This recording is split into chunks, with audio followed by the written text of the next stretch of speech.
Oi, quem tá aí?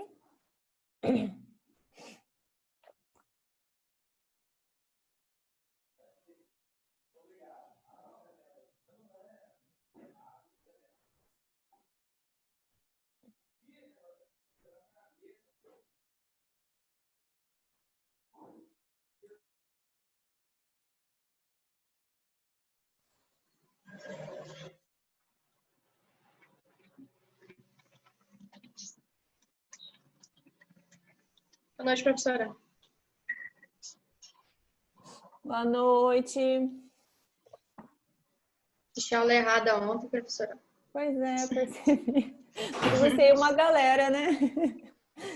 A culpa foi minha, eu passei o link errado. Ah, é?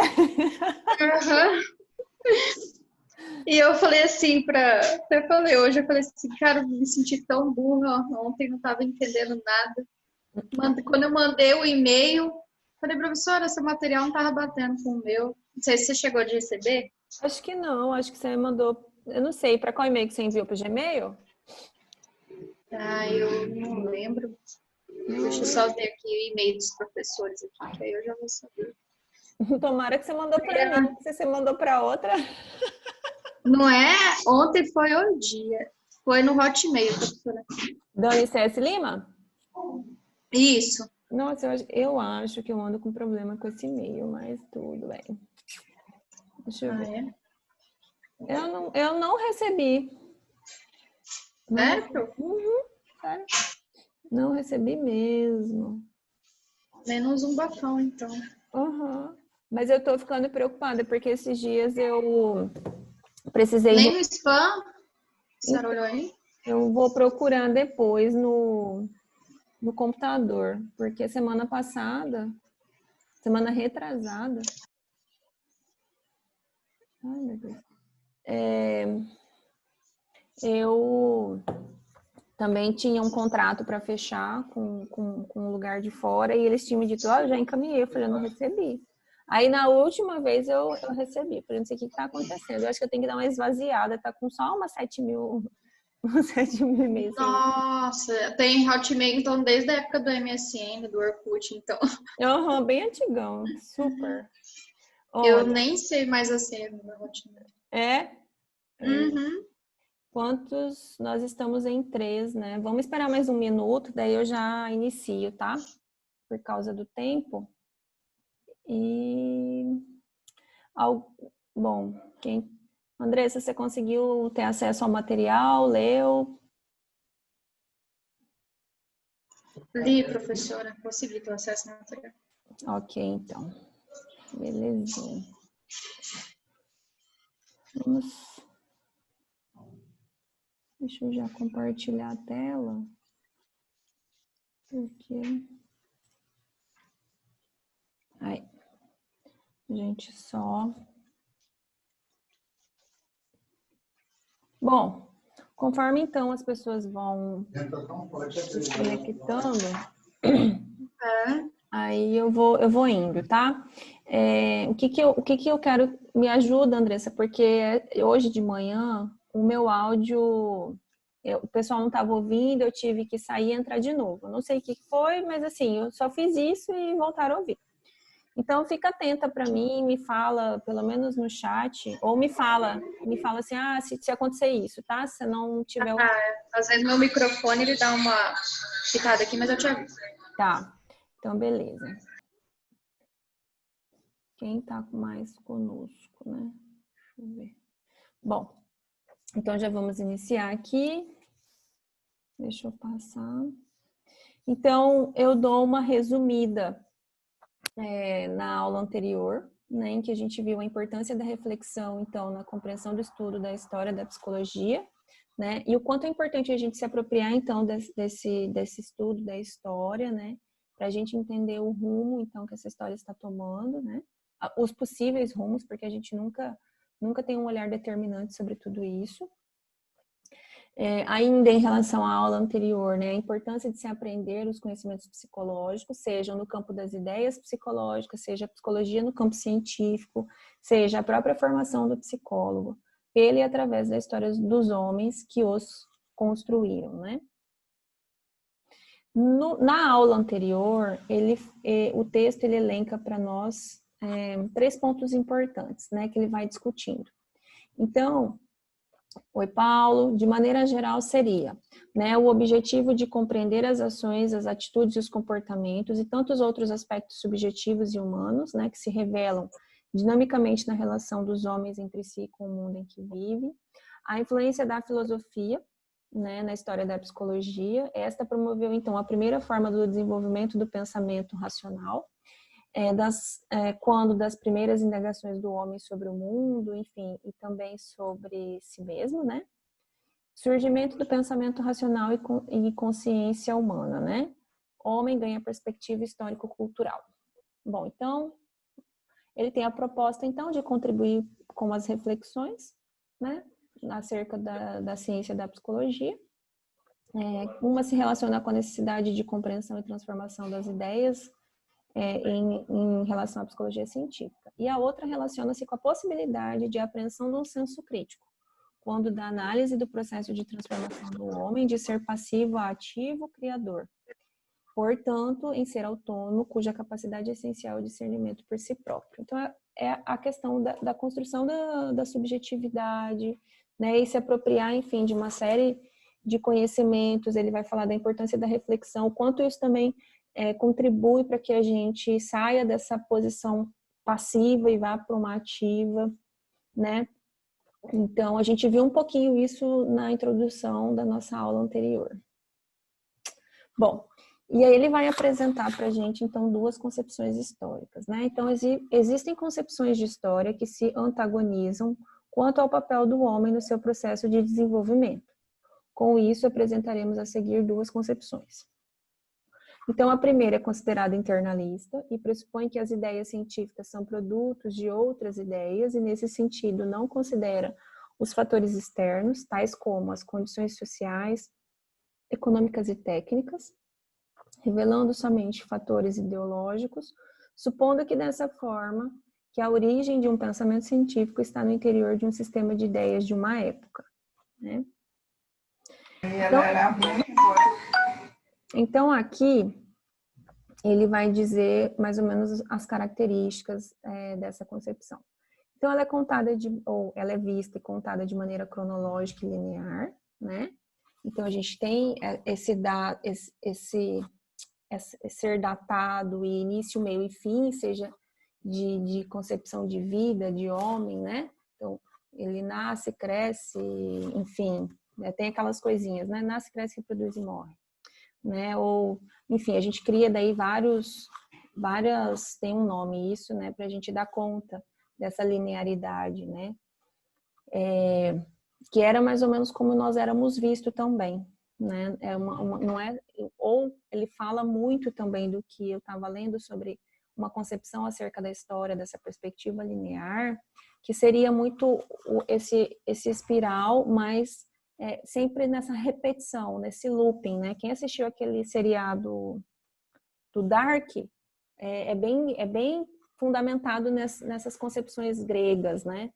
Que tem uma repetição, né? Tem a Gênesis, enfim, e aí aquilo, né? A origem e funciona daquela forma. Então, sempre eu estou repetindo as mesmas coisas, né? Então, tem várias coisas por dentro aí dessa concepção linear, né? Em que não se faz presente a análise da ciência como prática social de uma determinada sociedade vivendo determinado momento histórico de sua produção. Então, não é visto como uma prática, é visto como um fato, né? Não é contextual. Eu tive uma ideia, né? E essa ideia foi maravilhosa e contribuiu para alguma coisa. E depois remete muito a quando a gente tinha conhecimento da história na escola, né? Os livros também. Como que a história vinha para a gente de maneira datada, de maneira cronológica, de maneira linear, né? Essa concepção revela o homem como um ser criador da realidade a partir de ideias, definindo a história como uma história intelectual. Dizemos que tal concepção é uma história desligada do homem que a produz, porque trata somente das ideias em si, mantendo-as afastadas das circunstâncias de ordem social que as produziram, né? E aí a gente pensa, né, quem foram esses grandes homens aí no campo intelectual que tiveram valiosas ideias, né? Então, assim, a gente tem que olhar para esse contexto, né? Porque a gente tinha o quê? Uma história etnocêntrica, sempre era um branco, um branco burguês, né? Ou alguém que também tinha uma linhagem aí de sangue que contribuía, enfim. Então, não era uma pessoa simples, né? Era quem tinha condições para ser criativo no campo das ideias, né? Mas a gente também fala da ideia pela ideia, a gente não dá um contexto por trás de tudo isso. Bom, a segunda concepção, então, ela é definida como externalista. Então, se uma é interna, a outra já é o oposto. A história se condiciona por interesses sociais, ideológicos, filosóficos e econômicos, podendo ser fatalista e mecânica. Relação de causa e efeito, né? Concepções de homem passivo, por estar totalmente condicionado aos fatores sociais e econômicos. Essa relação de causa e efeito a gente tem até hoje, né? Quando a gente vai falar, por exemplo, de diagnóstico. Então, eu vou falar assim, então, você tem depressão por quê? Porque eu tenho um conjunto de sintomas. Aí você fala assim, tá, mas quais são os sintomas? Os sintomas são esse. Nossa, então por isso você tem depressão. Ou por que você tá ansioso? Eu tenho ansiedade porque eu começo a alterar o batimento cardíaco, né? Então o pensamento fica mais acelerado e não sei o que. Então, é por isso que eu tenho ansiedade. E eu tenho ansiedade porque eu tenho todos esses conjuntos de sintomas. E aí a gente vê também que essa ideia de causa e efeito, ela se dá em outras áreas, né? Não é só na nossa área, né? Mas é só um exemplo para a gente poder entender esse causa e efeito para nós, né? A concepção de homem, então, é passivo. Então, de maneira geral, todos esses fatores que ele disse, né? Ou todas essas dimensões ideológicas, filosóficas e econômicas, elas têm um impacto, elas vão, de maneira geral, ter um impacto sobre o homem, mas ele não manifesta nada, ele não interage. É isso que, de alguma maneira, influencia ele, mas ele não influencia o contexto. Lembra da relação bidirecional? Isso não acontece nessa concepção. Então, é só de fora para dentro. E esse sujeito, ele não consegue interagir com o mundo. Ele fica ali, produto do meio, tá? E o outro, maravilhosamente, com uma mente brilhante, né? Eu lembro muito quando a gente tinha gênios, né? Quando a gente tinha pessoas superdotadas, né? Que, nossa, nasceram assim. Não é, né? Aí, são essas ideias que vêm dessas duas concepções e de tantas outras. Na verdade, esse texto é só um viés, né? Mas de tantas outras que faz a gente se constituir enquanto sujeito dentro de todas essas variáveis, enfim, né? De todas essas visões. Por estar totalmente condicionado aos fatores sociais e econômicos, né? A concepção, então, internalista dá a entender que o homem cria individualmente, exclusivamente no plano das ideias, as suas formas de conhecimento, né? Então, maravilhosamente, né, brilhantemente, tivemos uma ideia. E a gente entende que no campo da ciência hoje isso não é possível, né? A gente começa a fazer o que com o campo do conhecimento? A gente produz algo, a gente pega sempre de alguém que foi até um tempo ali do conhecimento situado ali no aqui e agora, levando em consideração tudo que está acontecendo. Isso é uma perspectiva também, né? Que nem tudo é assim. Tá, produzi até aqui. Quais são as minhas limitações? Essas e essas. Alguém que vem depois de mim, ele continua esse processo. Então, essa ideia não é exclusiva minha, né? Como a gente vê hoje, por exemplo, quando a gente vai trabalhar, enfim, tantos teóricos aí que não vamos citar, né? Quando a gente entrar dentro de abordagem seria mais interessante. Mas tantos teóricos falam que surgiram do nada, mas eles não consideram o que a gente faz hoje quando a gente traz um autor como referência, né? Que a gente chama isso de plágio, né? Quem pegou a ideia primeiro é dele, né? Eu tirei isso do nada, assim, foi uma intuição, né? Foi algo assim que surgiu, uma ideia super. Então, a gente vai entendendo que hoje isso a gente não tem mais dentro do campo científico. Então, a gente vai se apropriando de um conjunto de ideias e a gente legitima que foi alguém que fez isso. E a gente dá continuidade nisso e as pessoas que vão vir depois da gente também. E na psicologia da mesma forma. E a externalista, então, ela predetermina o homem como se ele fosse simples reflexo e registrador dos fatos. Então, é bem aquilo que eu disse, né? A gente também, enquanto profissional, vai trabalhar por esse viés. A gente vai tentar fazer com que o sujeito se ajuste às condições do ambiente. Ele não precisa pensar muito, né? Vocês também, e a gente também, enquanto profissional, não precisa pensar muito. A gente só basta adequar o sistema e seguir. Seria mais ou menos essa ideia. Não é interessante fazer pensar, né? Portanto, os fatos, por serem concebidos como mecânicos e pré-determinados, são independentes da ação humana, gerando uma visão de homem como ser passivo diante do conhecimento. E aí lembram que a gente, de maneira geral, terminou a outra aula falando da importância do homem como protagonista da sua história, levando em consideração todas as variáveis que nos influenciam na nossa formação, e também a gente precisa entender o sujeito que a gente está ali atendendo, que vai chegar até nós. Então, a gente tem que ampliar a nossa expectativa, né? Para falar, poxa, esse sujeito vem de que lugar, né? Estamos, então, diante de uma oposição entre subjetividade, criação de ideias a partir da própria subjetividade, e objetividade, que é a ocorrência dos fatos, né? De forma mecânica. Daí ele coloca aqui que vão ter, então, 2 tipos aqui para esse texto, tá? Homem e ideia, de um lado, e fato e determinismo do outro. Alguma pergunta, gente? Tudo certo aí? Tranquilo, professora. Beleza. Se formos buscar os conhecimentos, então, que se fundamentam a história social do homem, teremos uma outra concepção. E isso aqui que ele traz é bem legal para a gente poder pensar. Se a gente for lá no campo da história, a gente vai ter uma concepção de história, a gente vai ter outra concepção de homem, a gente vai ter outra concepção de ciência. Então, é tudo deslocado, né? Não tem uma conexão. Então, é como se a gente se constituísse de maneira isolada. E tudo bem, assim foi feito, né? A ciência, enquanto a gente se constituiu, teve essa influência um pouco mais positivista, né? Mais cartesiana, que a gente chama. Muito pouco, de maneira geral, relacional, em que a gente consegue trazer as influências, né, histórico, cultural, enfim.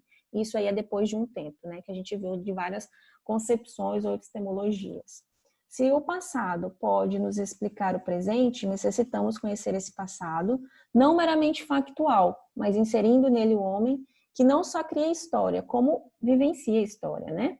Então a gente necessita entender, antes de tudo, esse homem como criador, produtor de ideias, produtor de ciência, produtor de história. Para entendê-lo, temos que compreender, através do movimento da própria história, a sociedade em que vive. Caso contrário, estaremos concordando com esse solipsismo aqui, que é uma única realidade, um único olhar, né? Que é a crença de que a única realidade é o eu, e assim o homem pode ser criador a partir então somente das ideias.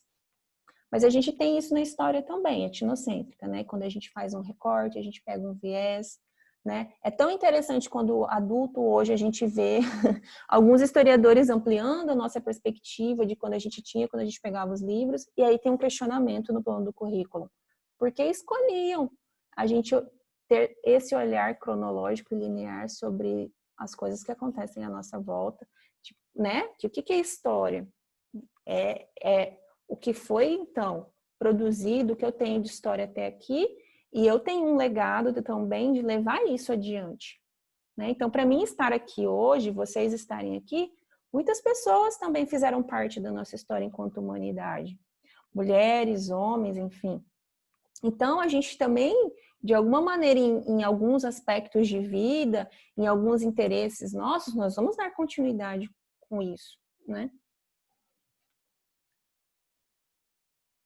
Bom, aí eu trago uma citação, né, que ele traz no texto.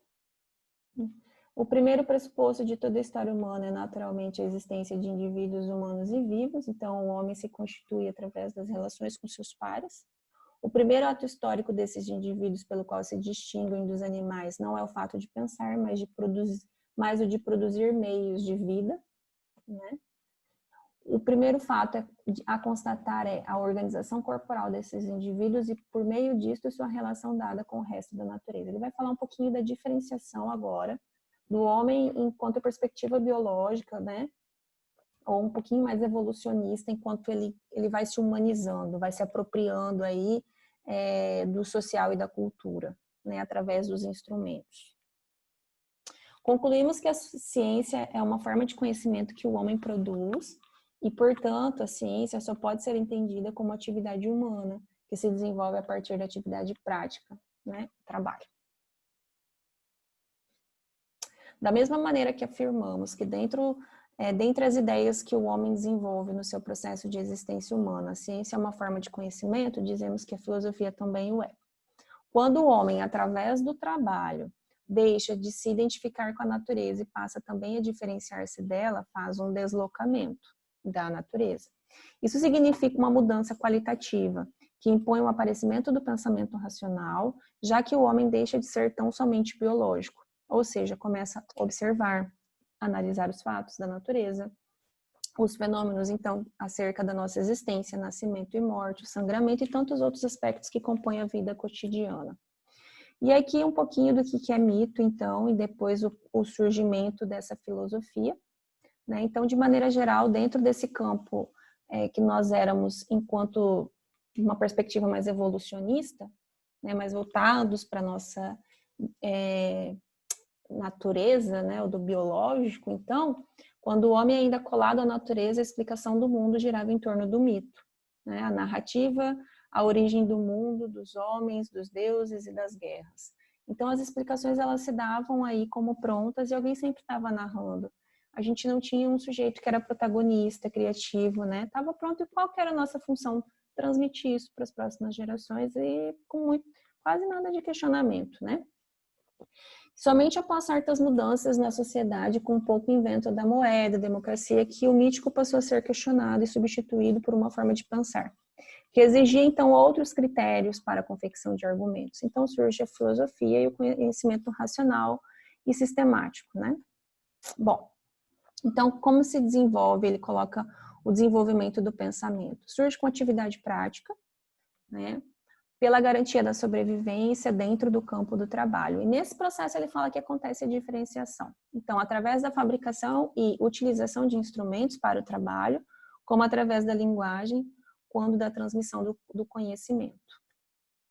Então, à medida que o homem vai se socializando na relação com outros homens e com a própria natureza, também vai superando sua condição biológica, sem deixar de ser natural, mas começa a se diferenciar, que a gente chama que é essa humanização, né, do homem, quando ele também cria esse sistema simbólico das coisas, né. A filosofia nasce em virtude da necessidade do homem organizar seu pensamento, e a partir que ele fala da necessidade da sobrevivência. Então, essas transformações ele coloca no texto através, né, e aí eu coloquei através de imagens, né, então ele coloca aqui, a partir a gente inicialmente, ele coloca como nômade, né? Então a gente ia atrás de alimentos, nós íamos atrás de abrigo, né? De um sistema de proteção para sobrevivência, né? E fator de manutenção de vida. E aí, um momento a gente tem que se sedentarizar, né? Nesse momento em que isso acontece, então a gente começa, penso eu, né? A estabelecer um território, né? Estabelecendo um território, né? A gente começa a criar uma comunidade, as pessoas começam a vir para aquele lugar e aquilo vai criando seus próprios sentidos e significados, né? Então, ele também traz um pouquinho da atividade, o quanto que essa atividade da agricultura influencia, né, nesse desenvolvimento em que o homem faz essa diferenciação entre a natureza e essa humanização enquanto homem, né? E dos instrumentos de trabalho. Essa forma de pensar leva o homem a deslocar-se do pensamento mítico para o pensamento racional. E assim as explicações giram em torno da natureza, da psi. Dessa forma, o desenvolvimento do pensamento humano passa por outro estágio, que é a atividade de filosofar, que é responder aos problemas com os quais o homem se defronta na sua existência. Essa atitude de filosofar pressupõe a reflexão, que é o que nós estávamos falando lá na primeira aula, né? O quanto que isso é importante para a gente hoje na nossa atividade enquanto psicólogos, né? O quanto que a gente se sente capaz, né? Quando a gente se coloca num campo reflexivo, né? Bom, e aí ele coloca que ao se debruçar sobre questões aqui, sem considerá-las a priori resolvidas, como crer no pensamento mítico. Então, é o que a gente faz muito na atividade, né, das ciências sociais, enfim, né, que a gente fica um tempo conversando, dialogando, trocando ideias. Então, nós pegamos um texto, que é muito que nós deveríamos fazer e vamos fazer, mas trocar, então, a compreensão do outro, ampliar, e não dar isso como dado. Não tem uma pessoa, então, que vai saber mais, ou que é a única verdade, ou que é a única interpretação correta, né, de algo que está se discutindo. Mas a gente vê as várias possibilidades e com o que a gente tem que lidar e ampliar um olhar que nós não tínhamos. Então, é fazer com que a gente olhe por uma outra perspectiva, que às vezes a gente não tem, né? E isso é se colocar num campo reflexivo. Refletir é o ato de retomar, reconsiderar os dados disponíveis. Revisar, vasculhar, numa busca constante de significado. É examinar detidamente, prestar atenção, analisar com cuidado. É o filosofar, né? E é isso que a gente faz na nossa prática, tá, gente? Alguma pergunta? Tudo bem por aí?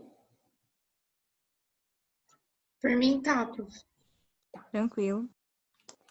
Então, vamos então definir filosofia, né? Como a busca organizada e sistemática do saber, já que o pensamento mítico, enquanto explicação do mundo, se apoiava na fé daquele que estava narrando. Então, a filosofia, ela propõe a investigação, a compreensão e organização do saber através da razão e não da crença, né? Não é só você acreditar e tá pronto e acabado. Embora a gente tenha crenças em outras perspectivas que vão ser outros significados, né? Mas aqui a gente fala que é isso que eu acredito e pronto e acabou. E na filosofia, ou que a gente utiliza na ciência, isso não pode acontecer. A gente trabalha com um conjunto de hipóteses. A gente amplia tudo isso, né? Então, a gente faz esse movimento, né? Tanto na nossa atividade, nas ideias psicológicas como ele faz, ou na nossa formação enquanto psicólogo e no campo da ciência. Ela não pode ser pronta e acabada. Ela precisa dar continuidade. Esse é só um olhar que eu estou apresentando, assim como eu estou fazendo com esse texto. E dentro da nossa formação, isso tem que ser levado em consideração. Eu apresento um viés. Se vocês tiverem aula com outro professor ou outra professora, vai ser provavelmente uma outra explicação, né? Levando em consideração tudo que ele traz também. Então, que ele fala da formação e o quanto é importante a gente também se olhar enquanto sujeito, né? A gente olhar para a nossa história.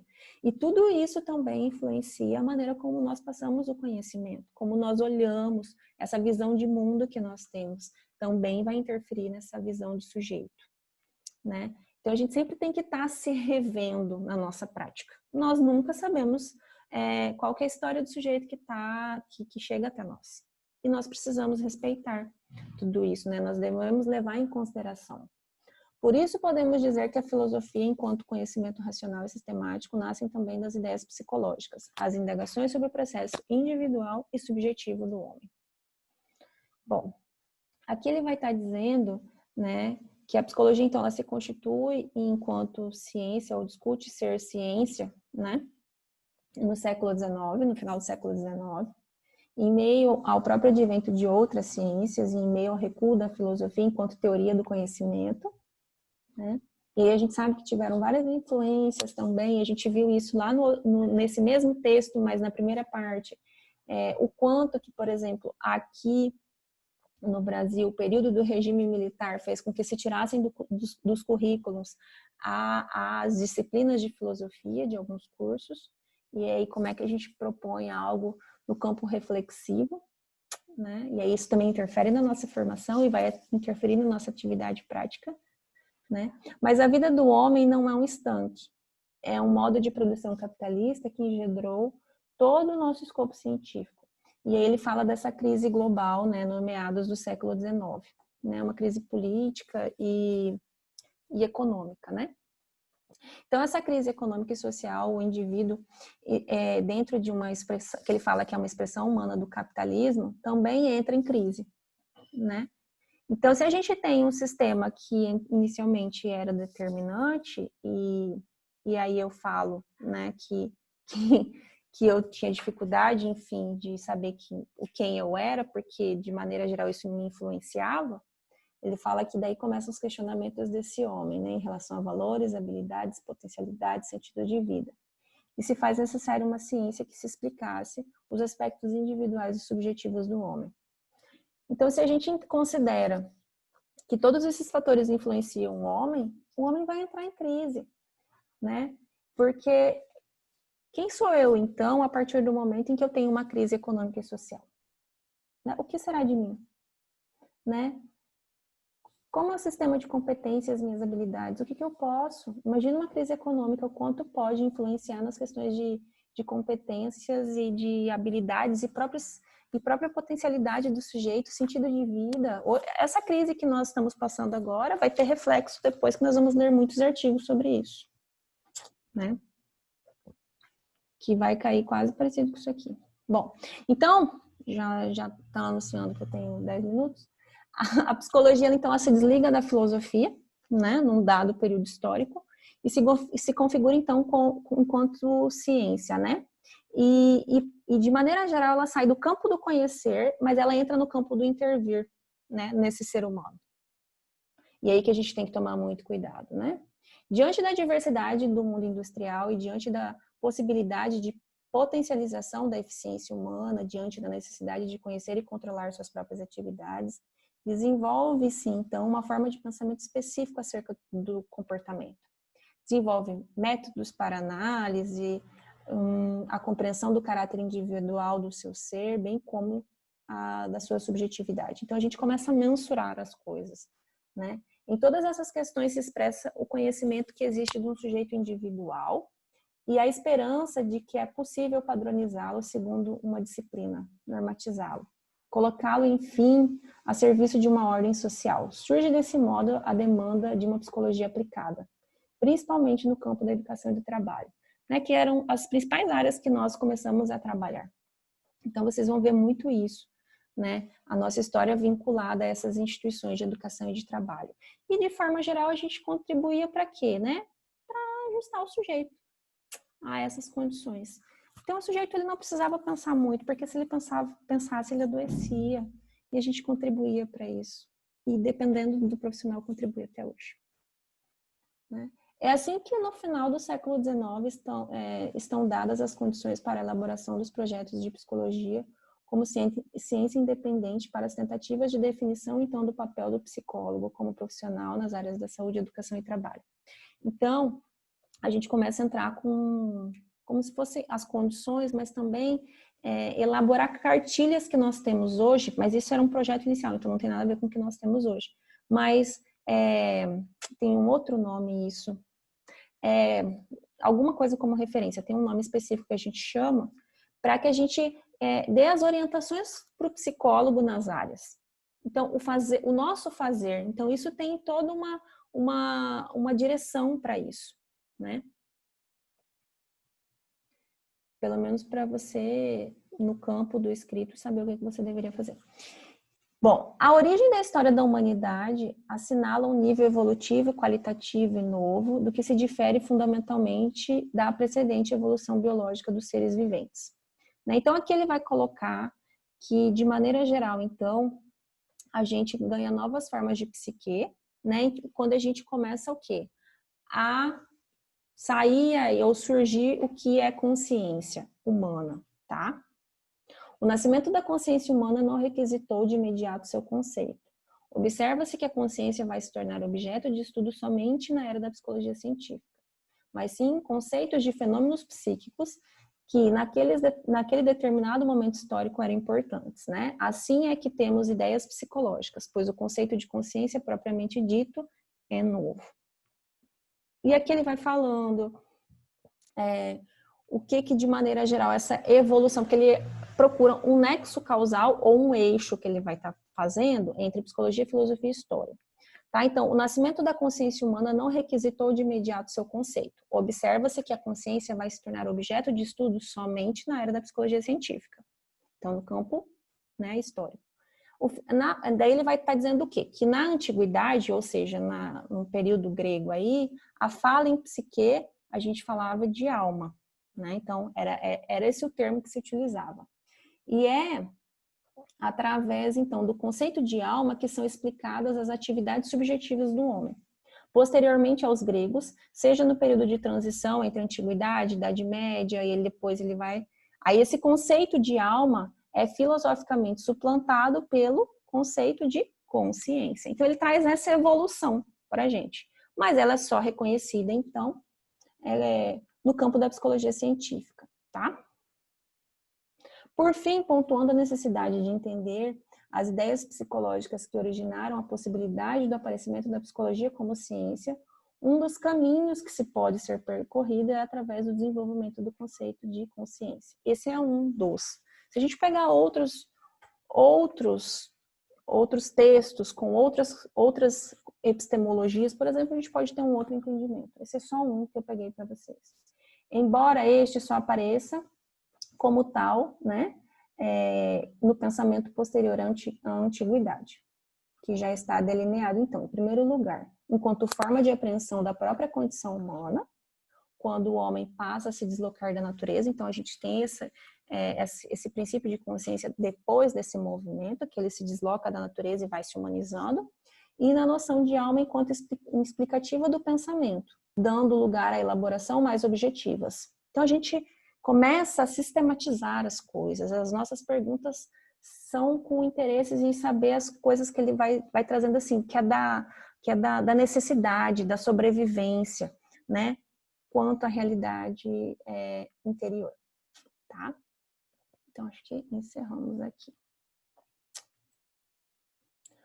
Tudo bem aí, gente? Tudo bem, prof. Ok. Alguma reflexão, já que a gente falou tanto em reflexão essa aula? Algo suscitou... Muitas reflexões, professora, que eu estou revoltada com a FACIP, estou indignada, eu já fiz um texto horrendo para a professora Jaqueline, mas eu não vou falar nada, porque é só 3 minutos que você tem de aula, então nada, depois eu falo particularmente. A gente tinha, antes da Dani entrar, aí todo mundo contava a semana, a Dani contava a semana dela, a gente tinha o quê? 3 horas de aula só contando a semana. Não podemos nem dar boa noite, não podemos nem perguntar como que tá seu cachorro, seu filho, seu esposo, sua vida. É que assim, antes nós também não tínhamos. Nós nunca tivemos, né? É que agora, com o Zoom, a gente, por ser gratuito, né, ele cai aos 40 minutos, mas nós também não tínhamos antes, tá, gente? É eu que ficava mais tempo com vocês. Ele é bem chatinho, né, porque ele cai do nada, a gente não consegue despedir de nenhum dos professores, nenhum. Professor, é horrível, olha, vou falar uma coisa. Minha sobrinha é do SESI, o SESI reinventou para poder dar aula online, gente. Eu pago mais caro a faculdade para ter 40 minutos, não posso nem dar boa noite, minha professora querida, falar que ela tá linda, maravilhosa e tal. Não posso nem puxar saco. Ela cresceu. Cortei, gente, cortei. Ó, mas talvez, né? Talvez a gente tenha notícias boas na próxima semana, e né? Tenham muita calma, né? Então, assim, a gente tem que, né? Talvez coisas aconteçam, né? Vamos comer bolo de chocolate, gente. Desde o primeiro semestre, tá falando desse bolo, Patrícia? Desde. Um minuto para cair, gente. Fala logo. Nós temos Pelo menos para vocês aparece os minutos, né? Para mim não aparece nada aqui. Eu só sei quando cai porque some. Caiu? Caiu? Paulo tá Para muito de reclamar, Ariadne, pelo menos não tá na aula errada. Não, cara, que vergonha, gente. Boa noite, professora. Oi, querido. Tchau. Com Deus. Boa noite. Não, e o detalhe é que a intrusa ainda queria que eu explicasse uma coisa que não estava na aula, entendeu? Então, assim... Cara, eu fiquei tão Não queria ponto de participação. Não queria, eu tava gostando mesmo. Falei, cara, eu tô louca pra achar a próxima aula, né? Agora vai falar sobre longa duração. Aula do 4º semestre, minha gente. Aula do 4º semestre, tô avançada. Fiquei triste, mas eu vou entrar pra semana que vem. Isso aí. Vamos ver como vai ser, mas semana que vem, enfim, acho que a Jaque vai passar para vocês como vai ser semana que vem, né? Mas vai cair mesmo, menos de 1 minuto. Então a gente se vê semana que vem sem falta, tá? Já. Professora, manda seu Gmail, porque o seu Fala pra ver se Hotmail. trocar essa foto do perfil dela, Dani. Ah lá, como é que fica? Ela gosta da família Adams. Ou... É que meu humor é igualzinho da Vandinha, por isso. Entendi. Então a gente se vê semana que vem, tá? Sem falta, conto com vocês. O número de alunos é esse mesmo? Ou tem mais? Eu acho que tem uns